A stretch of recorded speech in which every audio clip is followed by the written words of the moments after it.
On commence tout de suite en images avec les activités du Premier ministre, chef du gouvernement Daniel Onaondo, qui a assisté à cette dédicace, la dédicace de la paroisse d'Okala au nord de Libreville, présidée par le pasteur président de l'église évangélique du Gabon. Les précisions avec Ghislaine Andem Asoko et Olivier Antonio Dibal.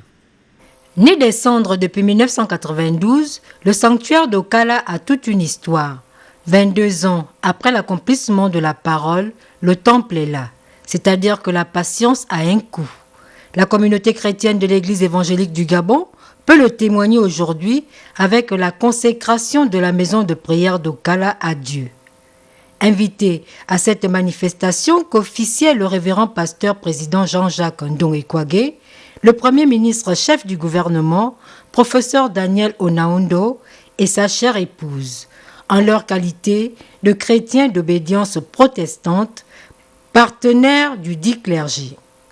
Cette nouvelle paroisse, d'une capacité de 600 places, a contenu plusieurs chrétiens hébergés venus de tous horizons pour suivre avec beaucoup d'intérêt le message du prédicateur lié à l'amour du prochain.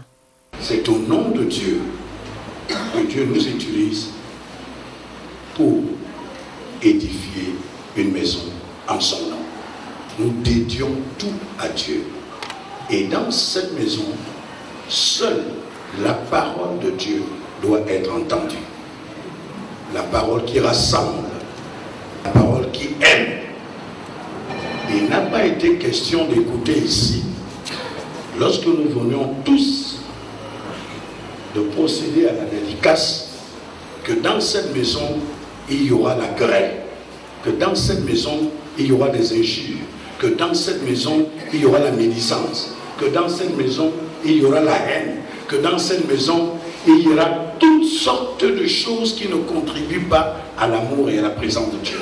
Si nous sommes dans Dieu, si nous sommes dans son Église, nous avons l'obligeance de vivre selon la règle de Dieu. Un événement heureux pour tous ces paroissiens qui ont effectué le déplacement de la zone nord de Libreville, mais aussi une bénédiction pour la cuvée 2013-2014 des étudiants de l'école théologique d'Ovendo ayant obtenu leur diplôme de baccalauréat en théologie après 5 ans d'études. Un édifice moderne, désormais apte à desservir les disciples de Christ. Surtout, un lieu saint où l'on pourrait davantage multiplier les stratégies d'évangélisation.